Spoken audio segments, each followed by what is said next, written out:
You must be fluid and you must be flexible. If those of you that's taking notes, you could take those, write those two words down. You must be fluid and you must be flexible because all kind of stuff is going to happen. And so as things are happening in business, the level of flexibility is based on what the business is dictating. See, sometimes you'll get in business, you'll have a mindset, you'll have a principle, you'll have all of these different things. And if you become so rigid, then and don't allow flexibility, you could also, number one, you could cause something to break, or number two, you could hinder your own growth.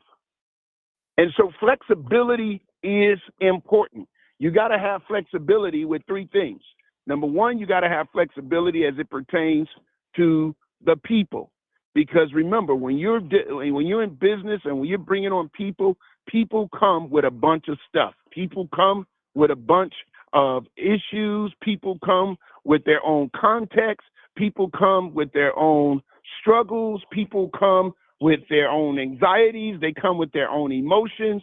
And so you got to make certain that you properly, you got to be flexible with people. Otherwise, you'll be getting rid of people, throwing people out. And you never know that one person that just needed you to work with them just a little bit, y'all.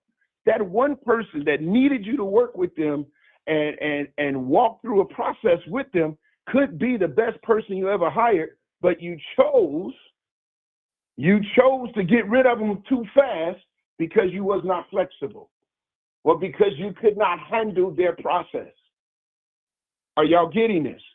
The second thing, when it comes to flexibility is not only must you be flexible with people, but you also must be flexible with your plan.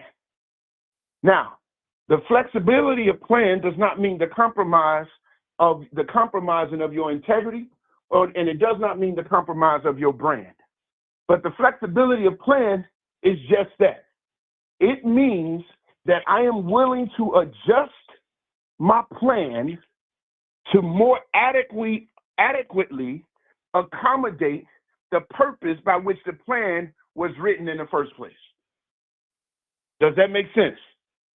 I'm willing to adjust my plan to more adequately accommodate the purpose by which the plan was established in the first place. Now, wow. So let me give some context, and then I'll end with the last piece, because I feel myself teaching like I got 30 minutes instead of another 8 minutes. So let me kind of fast forward. So when we hired our cook, our short order cook, this is flexibility of people. When we hired our short order cook, that short order cook, literally, you guys, was cussing in the dang on interview. We're in an interview with Josiah, who's 13. We're in an interview with Rachel, who's 21, and then myself. And this lady comes into the interview cussing. She came in, she was talking stuff. She said, listen, the way that I think, that door swing both ways. She said, that door swing both ways. I can come in, just as I can walk in there, I can walk out. That's how she was talking about her mindset. So who would even think about, and I had to tell her, I said, you're in an interview. Can you stop cussing? Why are you cussing so much? She said, this is just who it is. So this is how she's talking. Now, when it's time to make the decision as to whether or not we're going to hire her, my daughter and I was 50-50. We didn't want to be bothered. The only reason why we even considered her is because she has the experience and the confidence when it comes to being in that kitchen. Josiah said, I think we need to hire her is basically he told us the final decision was his because he's our hiring manager. Yes, my 13-year-old is a hiring director. And he said, let's look at this. She has passion. She has experience. She's available. She's coming in at the right price. He said, this weekend we may have 500 people. We don't want somebody in the kitchen that can be in the kitchen but don't want to be in the kitchen. And I'll post this video so y'all can see this entire conversation. And so Rachel said, but what about her presentation? What about this? What about that? And he said, we can help her. We could work on that presentation. So we agreed. So I left the table and told them to make the decision. They decided to do it on a trial basis. So Josiah called her back in and said, we're going to hire you on a trial basis. Lo and behold, she's affectionately known at the bowling alley as Mama Sugar. And since she's been there, we've had the black foodies come in and do a whole piece on us about how we are a bowling alley that actually got great food. I don't know if I've heard her say a cuss word since she's been on the job. And so you got to be, and as a result, now people are coming to the bowling alley just for the food alone. But you got to be flexible with people. Here's another piece about being flexible with your plan. When this past weekend, while I was gone, Friday night was a huge, busy night for us. I felt it, and I told the team it's going to be a huge night. But Saturday was even more huge, and it became chaotic to the point we had almost 600 people in there. And Kyle called me, my son, and he sent me videos, and he said, Dad, this is not the group that we said that we wanted to attract. Kyle called me and he said, Dad, this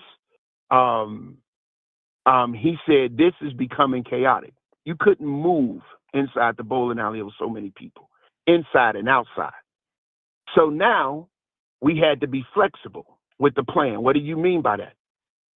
I cleared the bowling alley. I made a decision to clear the bowling alley at 10:30. We don't close to 1. Once we cleared it, we opened back up and we got a more manageable crowd.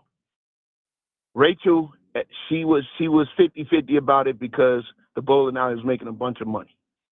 But it compromised the overall integrity of the brand as well as our plan, which was a certain type of group that we wanted to attract. And so as a result of this, we had to be flexible. And now on Friday nights and Saturday nights, you got to be a certain age to come in unless you're coming in as a family. The purpose of me sharing this with you today is that not only in the midst of chaos, sometimes you'll see clarity. And not only that, but in any business that you start, any business that you're in, matter of fact, any life that you live, you're going to have to be willing to make adjustments as you go along. So what some of the adjustments did we make? As a result of that night, we put an age restriction on. As a result of that night, we decided we're going to double our security personnel. As a result of that night, we're going to put counters on the doors. And as a result of that night, we put signs in the parking lot. Listen, sometimes chaos is not designed to kill you, but it's to help give you clarity. Sometimes things get rough to clarify some things, to clarify some other things in your life. It puts things in perspective. So when you're looking at your business, ask yourself, where might I need to be more flexible? Ask yourself, where might I need to make adjustments? And when you see adjustments being made at a corporate level, a lot of times because we don't like change, we buck against it. But what I want you guys to know today is that maybe the adjustments is being made in the now to protect the integrity of the future.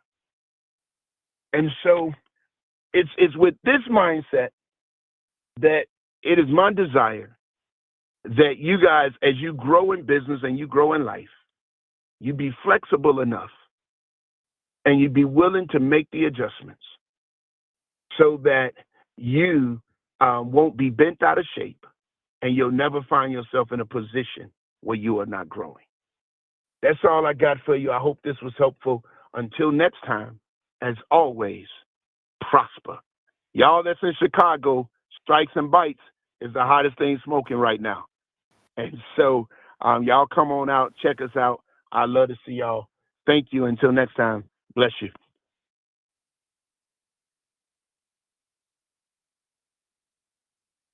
And I'm not hearing Kathy. So um, y'all govern yourselves accordingly. All of the events and different things that's going on, let's make certain we plug into those. And y'all have a great day.